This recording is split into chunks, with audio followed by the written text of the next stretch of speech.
Assalamualaikum warahmatullahi wabarakatuh. Perkenalkan, nama saya Irni Sri Cahyanti. Saya merupakan dosen program studi Perbankan Syariah, Fakultas Agama Islam, Universitas Islam Nusantara. Mata kuliah yang saya ampu selama saya mengejar di program studi Perbankan Syariah tentunya sangat berkaitan dengan bidang saya, yakni ekonomi syariah. Selain mengajar di program studi Perbankan Syariah, saya juga mengajar di program studi Akuntansi dan Manajemen Fakultas Ekonomi Universitas Islam Nusantara. Mata kuliah yang saya ampu pada perkuliahan semester ini salah satunya adalah Akuntansi Syariah dengan bobot 2 SKS. Dalam pembelajaran ini dilakukan dengan memenuhi komponen DIA, yaitu Delivery, Interaction, and Assessment. Delivery dilakukan dalam penyampaian materi kuliah dengan metode ceramah dan tayangan PowerPoint. Pada proses interaction dilakukan melalui diskusi langsung. Selanjutnya, assessment dilakukan melalui kuis dan tugas. Mata kuliah ini merupakan salah satu mata kuliah pada program studi akuntansi. Dalam mata kuliah ini, mahasiswa akan diajarkan tentang konsep, sejarah, gagasan, teori akuntansi syariah, penyajian laporan keuangan perbankan syariah dengan berbagai akad yang digunakan. Dan yang terakhir, mahasiswa diperkenalkan dengan latihan sertifikasi akuntansi syariah. Adapun capaian mata kuliah ini adalah yang pertama, mahasiswa mampu menjelaskan konsep akuntansi syariah. Yang kedua, mampu membedakan antara akuntansi syariah dengan akuntansi konvensional. Yang ketiga, mampu memahami dan menjelaskan penyajian laporan keuangan bank syariah. Yang keempat, mampu memahami dan membedakan berbagai macam akad dan pencatatan akuntansinya. Dan yang terakhir, mampu membuat catatan laporan keuangan syariah. Selanjutnya, metode pembelajaran. Oleh karena pandemi, pembelajaran pada semester genap tahun 2021-2022 dilaksanakan dengan metode daring. Saya menggunakan metode sinkron atau kuliah tatap muka secara langsung dengan menggunakan platform Zoom Meeting atau Google Meet. Juga dikombinasikan dengan metode asinkron, yaitu metode tidak langsung dengan menggunakan Learning Management System atau LMS. LMS yang digunakan di Universitas Islam Nusantara adalah Litera, di mana di dalamnya memuat penyampaian materi perkuliahan, baik dalam bentuk video pembelajaran atau modul, forum diskusi, tugas perkuliahan, ujian tengah semester, dan ujian akhir semester.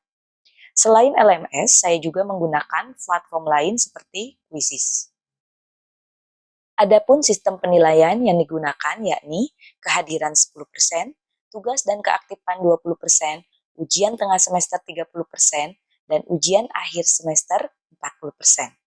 Buku referensi yang digunakan dalam mata kuliah ini antara lain Akuntansi Perbankan Syariah oleh Sofyan Harahap dan Wiroso, Transaksi Akuntansi Syariah oleh Wiroso, Pedoman Akuntansi Perbankan Syariah Indonesia oleh Bank Indonesia, Akuntansi Syariah oleh Wasilah, dan Standar Akuntansi Keuangan Syariah oleh Ikatan Akuntansi Indonesia. Selanjutnya, saya akan menampilkan rekaman video proses pengajaran secara sinkron dengan menggunakan Zoom Meeting dengan materi konsep akuntansi syariah. Berikut cuplikan videonya. Di sini ada 3 pertanyaan. Yang pertama berkaitan dengan rukun iman, itu masuk kemana? Akidah, syariah, atau akhlak?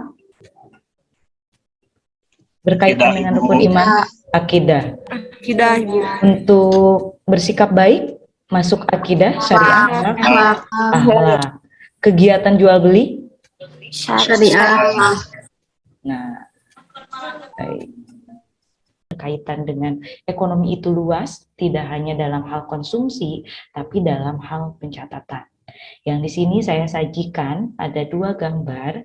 Gambar stick nih sama beratnya, rasanya sama, dianalogikannya ya, harganya dan jaraknya yang berbeda. Yang pertama harganya 100.000 tapi jaraknya 1 kilo. Yang kedua harganya 200.000 tapi jaraknya 2 kilometer. Mana yang akan kalian pilih, stick A atau stick B? Stick A. Stick A. Karena apa? Kenapa Ida pilih stick A? Karena lebih murah, Ibu, dan dekat jaraknya. Karena lebih murah dan dekat gitu. Sama lagi rasanya. Pasti dilihat dari sisi ekonomisnya ya, kita memilih stick A. Kemudian saya tampilkan gambar selanjutnya, ada gambar sapi dan ada gambar babi. Dua-duanya sama lucu nih. Pilih yang mana nih? Pilih yang lucu, Ibu. Yang sapi. Yang lucu yang sapi. Kenapa pilih sapi? Karena halal, Ibu. Halal, Ibu. Sementara babi? Haram. Haram. Oh, sebagai seorang muslim kita tahu ya babi haram. Nah, di sini kalau tadi kita memilih makanan dari segi ekonomisnya, yang pertama dari segi jarak dan harganya beserta rasanya, kita memilih stick yang A. Ketika ada gambar ini, sapi dan babi, kalian memilih sapi. Karena tadi sapi itu halal, sementara babi itu haram, apalagi untuk dikonsumsi ya sebagai seorang muslim. Baik, lanjut. Ternyata dari segi tadi sisi ekonomis yang kalian pilih, sticknya itu terbuat dari daging babi. Sementara yang kedua terbuat dari daging sapi. Mana yang akan kalian pilih? Yang B, Ibu. Meskipun kalian harus mengorbankan uangnya 2 kali lipat. Nggak Iya, apa-apa, Ibu. yang penting halal. Yang penting halal. Ibu, yang penting halal. Selain halal, kenapa sih kita memilih daging sapi nggak daging babi? Halal karena apa sih? Bila di medis itu, Bu, dijelaskan bahwasanya kalau daging itu, Bu, babi, katanya mengandung ini, Bu, mengandung apa? Cacing pita Selain di itu, setiap bagian dagingnya itu. kalau dalam konsep Islam, kenapa sih kita memilih daging sapi? Gitu. Karena yang pertama jelas, Ibu, halal gitu, sesuai syariat. Sesuai syariah berarti diperbolehkan ya, Diperbolehkan. tidak dilarang. Haramkan. Nah, tadi berkaitan dengan konsumsi nih, kita tahu bahwa ada hal-hal yang kita harus sesuai dengan prinsip syariah, diantaranya ada makanan yang halal dan thayyiban. Nah, kemudian yang kedua berkaitan dengan keuntungan. Biasanya ekonomi itu berkaitan dengan bisnis ya. Nah, di sini ada untung 1 miliar atau untung 100 juta. Untung 1 miliar, Ibu. Untung 1 miliar, Bu. Kalau tadi ketika kita konsumsi milihnya yang ekonomis. Tapi ketika kita berinvestasi, keuntungan pilihnya yang maksimal ya, 1 maksimal, miliar Ibu. atau untung 100 juta.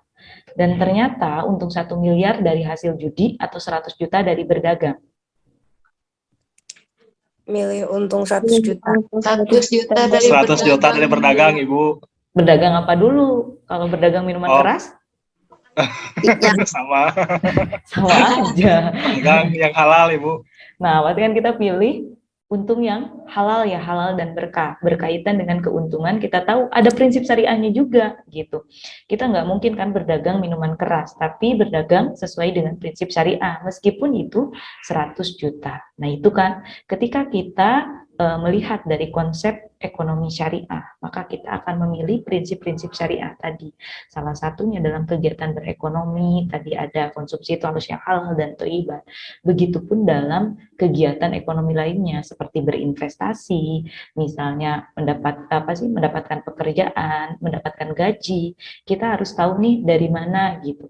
Apakah hasilnya halal atau haram. Nah, secara bahasa akidah itu artinya ikatan yang mana substansinya adalah keimanan sebagaimana terangkum dalam rukun iman. Jadi akidah itu tercermin dalam rukun iman. Masih tahu rukun iman ada berapa? Ada 5, Ibu. 5, Ibu. Ada 6, Bu. 5, 6. 6, Ibu. 6. Ibu, rukun iman. 6. Yang 5 rukun apa? Rukun Islam. Islam, tuh kan masih. Berarti akidah itu berkaitan dengan bagaimana kita mengimani kan iman kepada Allah salah satunya. Nah, tadi kaitannya ketika tadi kita mengkonsumsi antara pilihannya daging babi dan daging sapi, kita memilih daging sapi karena apa? Halal-halal itu karena apa? Sudah ada kan dalam Al-Qur'an ya, Allah mengharamkan babi, sementara yang lainnya kan Boleh ya, seperti contohnya sapi. Nah, itu berarti berkaitan dengan akidah, adanya keimanan kita. Makanya kita memilih daging sapi. Kemudian selanjutnya berkaitan dengan syariah. Syariah itu, kosakata syariah artinya jalan yang ditempuh, di mana dari sisi terminologi artinya pokok-pokok aturan hukum yang digariskan oleh Allah untuk dipatuhi dan dilalui oleh seorang muslim dalam menjalani segala aktivitasnya ibadah di dunia. Nah, berkaitan dengan syariah ada hukum-hukumnya. Makanya tadi ada halal, ada haram, ada subhat, dan lainnya.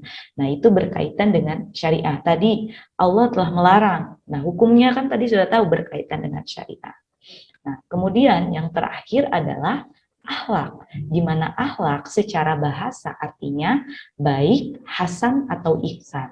Nah, akhlak dalam Islam ini bagaimana sih mengatur hubungan manusia, hablum minallah, kemudian hablum minannas, dan juga mengatur dengan alam serta dengan dirinya sendiri. Nah, berkaitan bagaimana kita beretika dengan sesama manusia seperti apa. Nah, itu berkaitan dengan akhlak. Nah, kenapa sih pentingnya sebuah akidah, akhlak, dan syariah? Karena tidak bisa terpisahkan satu sama lain, berkaitan. Makanya konsep dari akuntansi syariah juga sama berpedoman pada Islam, di mana di dalamnya ada akidah, akhlak, dan syariah. Sampai sini paham? Paham, Ibu. Nah, Insya Allah. selanjutnya, bagaimana sih kaitan Islam dengan akuntansi syariah? Yang pertama, tadi kita sudah jelas paham bahwa Islam itu ada akidah, syariah, dan akhlak. Nah, syariah inilah yang membagi antara dua. Ada berkaitan dengan ibadah ketika kita berhubungan dengan Allah, ya. Seperti contohnya sholat 5 waktu. Kemudian ada yang namanya muamalah. Muamalah seperti kita hablum minannas, berhubungan dengan sesama manusia. Maka dalam muamalah itu ada 3 hal. Ada politik, ekonomi, dan sosial. Kaitannya akuntansi syariah itu di mana? Ya di sini. Karena akuntansi syariah bagian daripada ilmu ekonomi. Nah, sampai ini ya. Jadi akuntansi syariah itu bagian daripada ekonomi, yang mana ekonomi itu termasuk dalam kegiatan muamalah. Itu bagian daripada syariah. Nah, itu. Baik, selanjutnya selain tadi akidah, syariah, dan akhlak, bahwa dalam akuntansi syariah juga kita tahu nih bahwa dalam akuntansi syariah, secara akuntansi aja kita tahu mencatat ya, bagaimana mencatat pendapatan, bagaimana mencatat pengeluaran. Sebuah perusahaan dibutuhkan seorang accounting untuk apa sih? Mencatatkan alur dari perusahaan itu. Tujuannya untuk apa sih adanya accounting? Biar tahu nih bahwa pendapatan perusahaan itu seperti apa sekarang dan kedepannya akan seperti apa. Nah, itu kan untuk dijaga ya hartanya. Nah, makanya bahwa kegiatan dari tadi konsep akuntansi syariah karena bagian daripada ekonomi, termasuk bagaimana juga cara memelihara harta, maka itu termasuk ke dalam maqasid syariah atau tujuan dari syariah. Ada 5. Yang pertama ada memelihara agama, memelihara harta, memelihara akal, memelihara jiwa, memelihara keturunan.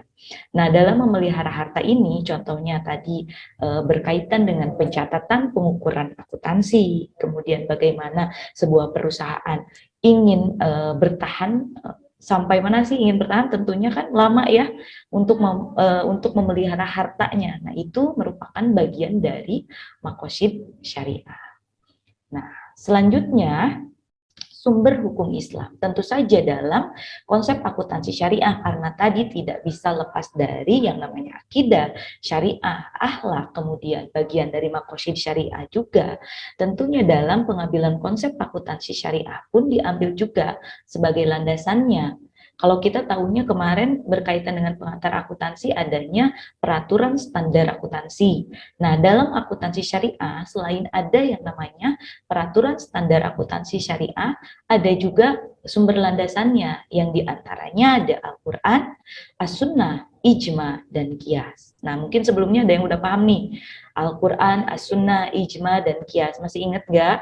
Kalau Al-Quran apa? tentu saja kitab suci kita ya sebagai umat muslim. Kalau as-sunnah, ada yang tahu? Apa itu as-sunnah?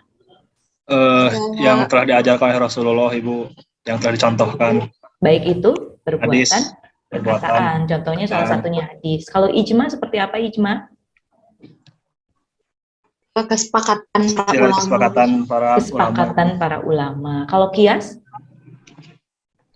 Analogi dari satu hukum terhadap hukum lain. Nah, seperti contohnya kalau ijma kan tadi Al-Quran sudah jelas. Dalam Al-Quran kita dilarang memakan misalnya makanan yang haram sudah jelas. Kemudian as-sunnah bagaimana tadi tata cara berperilaku ya, baik itu perbuatan perkataan Nabi salah satunya dengan adanya hadis. Kemudian adanya ijma, kesepakatan para ulama. Kalau kita di Indonesia tentunya udah tahu adanya fatwa DSN MUI, bagaimana adanya fatwa dari akad-akad dalam ekonomi syariah ya. Nah, itu salah satunya ijma. Kemudian ada lagi kias, penanalogian. Seperti apa? Nah, kita tahu misalnya dalam Al-Quran dijelaskan bahwa kita dilarang memakan riba gitu. Nah, sementara di kita itu bunga itu masuk ke dalam riba. Kenapa? Karena dianalogikan ya. Kenapa sih kan nggak ada dalam Quran bahwa bunga itu haram? Karena dianalogikan bahwa bunga itu bagian daripada riba. Misalnya, kenapa sih minuman keras itu jelas haram gitu. Tapi ada beberapa merek minuman keras kan nggak disebutkan dalam Al-Quran, tapi dikiaskan. Karena minuman beberapa merek tersebut memabukkan, termasuk ke dalam minuman keras yang diharamkan di dalam Al-Quran. Makanya termasuk ke dalam khamr gitu misalnya. Nah, itu contoh dari beberapa sumber hukum Islam. Jadi dalam akuntansi syariah itu tidak hanya nanti kita akan mempelajari bagaimana peraturan standar akuntansinya secara syariah, tapi kita akan mempelajari juga landasan dari sumber hukum Islamnya itu seperti Al-Quran, As-Sunnah, Ijma, dan Qiyas. Jadi tantangan dalam mempelajari dari akuntansi syariah itu kita tidak hanya harus mahir dalam catat pencatatan, tapi harus paham ketika pencatatannya itu masuk ke dalam akad apa, gitu, transaksi seperti apa, fatwanya seperti apa, nah, itu ya. Nah, kenapa sih pentingnya akuntansi syariah? Kalian tahu tadi semakin berkembangnya lembaga keuangan syariah, baik itu bank maupun non-bank, sehingga membutuhkan juga sistem pencatatan sesuai syariah gitu. Banknya sudah syariah, prinsipnya sudah syariah.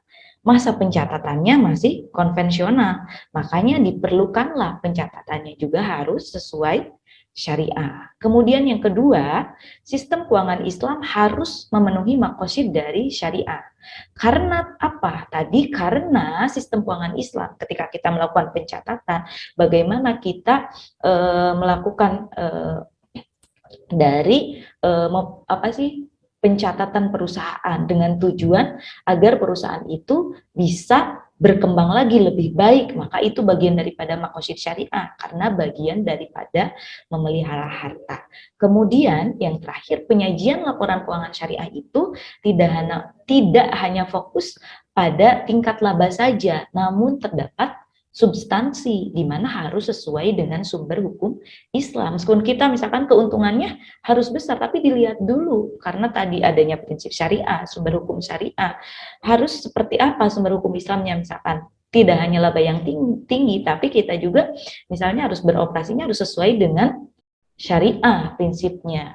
Misalnya kita pengen dapat untung, tapi kalau kita berinvestasi di judi, sementara judi itu bagian termasuk ke dalam maesir, goro riba ya, hal tersebut masuk ke dalam maghrib. Sehingga meskipun untungnya besar tidak seperti itu, tapi kita harus sesuai juga dengan substansi dari sumber hukum Islam. Nah, itu pentingnya dari akuntansi syariah. Nah, kemudian bagaimana sih kaitannya, kenapa sih akuntansi itu bagian daripada muamalah, Bu? Kenapa akuntansi itu harus ada gitu pencatatan? Karena sudah jelas ya, ada dalam Al-Baqarah ayat 222, di mana di sana dijelaskan bahwa pentingnya sebuah pencatatan. Di sini saya akan jelaskan terjemahnya ya. Hai orang-orang yang beriman, apabila kamu bermuamalah tidak secara tunai. Di sini dijelaskan tidak secara tunai. untuk waktu yang ditentukan hendaklah kamu menuliskannya. Dan hendaklah seorang penulis di antara kamu menuliskannya dengan benar. Dan janganlah penulis enggan menuliskannya sebagaimana Allah mengajarkannya, maka hendaklah ia menulis dan hendaklah orang yang berhutang itu mengimlakan, jadi menuliskan. Hendaklah ia bertakwa kepada Allah Tuhannya dan janganlah ia mengurangi sedikit pun daripada hutangnya. Jika yang berhutang itu orang yang lemah akalnya atau lemah keadaannya atau tidak, dia sendiri tidak mampu mengimlakannya, maka hendaknya walinya mengimlakan dengan jujur. Nah, dari terjemahan ini dititik beratkan bagaimana pentingnya sebuah pencatatan. Di sini dijelaskannya hutang ya, bahwa harus dicatat. Nah, berdasarkan inilah bahwa pentingnya juga akuntansi dalam Islam. Nah itu, jadi konsep akuntansi syariah yang tadi awal ada selain tidak bisa lepas dari Islam karena berkaitan dengan akidah, syariah, dan akhlak, tapi tadi pencatatan akuntansi syariah juga merupakan bagian daripada maqasid syariah, memelihara harta. Kemudian selain itu juga tadi berkaitan dengan landasannya, selain menggunakan peraturan standar akuntansinya yang syariah, tapi harus ada landasannya berdasarkan landasan sumber hukum Islam, diantaranya tadi ada Al-Quran, Al-Quran, As-Sunnah, Ijma, Qiyas, yang kemudian tadi dijelaskan bagaimana pentingnya pencatatan akuntansi syariah, karena semakin berkembangnya lembaga keuangan syariah, maka diperlukan juga sistem pencatatan. Nah, itu tadi cuplikan proses pengajaran saya secara sinkron dengan menggunakan media online Zoom Meeting. Baik, itu saja yang dapat saya sampaikan dalam video kali ini. Semoga bermanfaat. Wassalamualaikum warahmatullahi wabarakatuh.